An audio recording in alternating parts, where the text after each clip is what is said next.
Hi, today we're going to present the story behind the Rwandan genocide. The Rwandan genocide was a mass slaughter during the Rwanda Civil War in 1994. Most of the victims were killed in their own villages or in towns, often by their neighbors and fellow villagers. By the end of the 100-day killing spree, around 80,000 Tutsis and moderated Hutus had been killed. Rwanda was assigned to European power. From the beginning, the Tutsis gained an unfair amount of power since the Belgians arrived in 1916, because Belgians considered the Tutsis to be superior to the Hutus. In 1959, the Hutus overthrew the Tutsis monarchy and tens of thousands of Tutsis fled to neighboring countries, including Uganda. Over time, the resentment from the Hutus started building up and ended in the genocide in 1994. On the night of April 6, 1994, a plane carrying the President Juvenal Habarima and his counterparts was shot down, killing everyone on board. Hutu extremists blamed the RPF and immediately started a well-organized campaign of slaughter. The RPF said the plane had been shot down by the Hutus to provide an excuse for the genocide. Hutus were bribed to kill Tutsis because they were offered food, alcohol, and money. Therefore, the majority of Hutus living in poverty started killing Tutsis for the benefits it gained. If they refused to kill Tutsis, they were threatened until they did, and if they refused after that, they were killed. The Tutsis started to be kept apart by the Hutus because of their physical traits. Hutus were much smaller and thought that Tutsis were not capable of having high positions. So people started denying them intellectual jobs. Because of this classification, people were separated by their characteristics. Most of the time, it was defined by their height or skin color.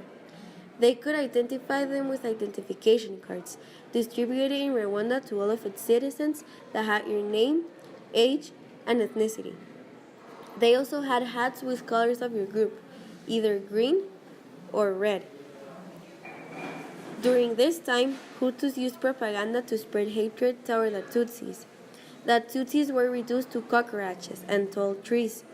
Also, Tutsis had relations with being spies from the Rwanda Patriotic Front, RPF. By associating the Tutsis with the RPF, everyone argued that they should be killed and that they could not own land nor have government jobs. All citizens of Rwanda needed an identification card in which your ethnicity was revealed. The Hutus used the identification card to organize attacks against the Tutsis by looking where they lived. Refugee areas were targeted by Hutus to kill off every Tutsi. As another way to target them, they would roadblocks in which they would check every identification before they let them pass. The propaganda would be reinforced, so the hate and prejudice they wanted people to have would always be there.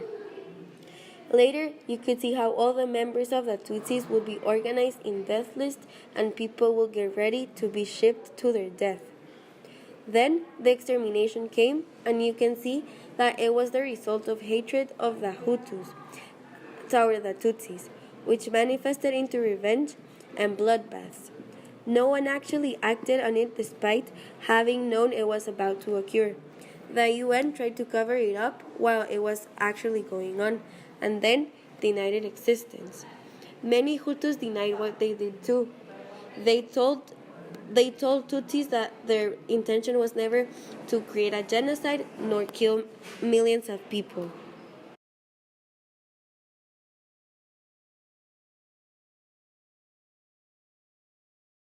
That this catastrophe was going to take place.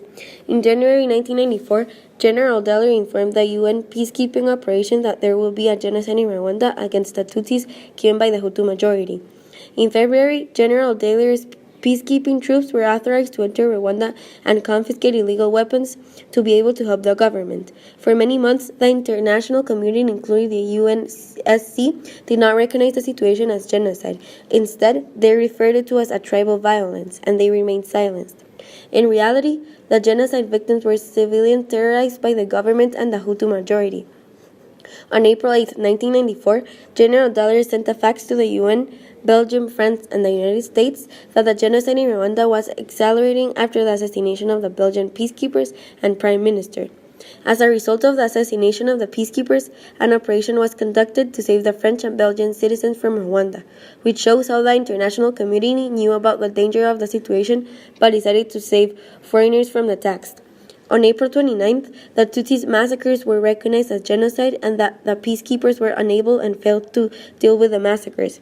As the international community heard this, Czech Republic, New Zealand, Spain, and Argentina demanded the Security Council to save Rwandans. But when the troops reached Rwanda in October, the genocide had already ended. As the genocide ended, the International Criminal Tribunal for Rwanda began bringing justice in 1995, where more than 70 tribunal cases were managed and 20,000 people were accused. To be able to escape justice, many Hutus played the victims and denied the genocide in their actions. For example, on April 3, 1995, the Hutu extremist group rebranded themselves as the Return of Democracy to Rwanda, where 13 Rwandan military commanders pledged their support to a new political party. They did this because they wanted to convince others that they were not a bunch of killers. Instead, they were a democratic group that represented the Rwandan people. The Party of the Return of Democracy to Rwanda was formed of the Rwandan army and the Hutu extremist military who played a major role in the genocide. Then, many people began to publish that there was no genocide, and it was only an unplanned and spontaneous attack by peasants and military men angered by the death of their president. The Hutu radio station RTLM stated that they were a private company that promoted free speech and defended the local population against the foreign. Rwanda was left heartbroken after the terrible genocide, but now Rwanda has its frontiers to be able to reunite and improve their economic situation after 25 years. Those 25 years could have been used to improve the quality of life, education, and health systems around Rwanda. Instead, they were misused due to the ignorance and rage of human beings. We must show our interest in it and say, never again will we abuse of power and take the innocent lives of people who could have made a good difference in the world. Preventing genocide must be applied in our daily lives.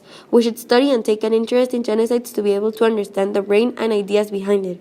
In addition, we should have an open mind and accept every single one of the people that surround us so that they are all humans and deserve the same amount of respect that we want to receive from other people. The Rwandan genocide could have been stopped with tougher actions from outside powers. The U.S., French, and Belgian authorities, as well as those at the United Nations, received dozens of warnings in the months before the genocide but failed to act effectively. Also, foreign leaders reacted fearfully and late once the killing began. We should never repeat this again. Thank you.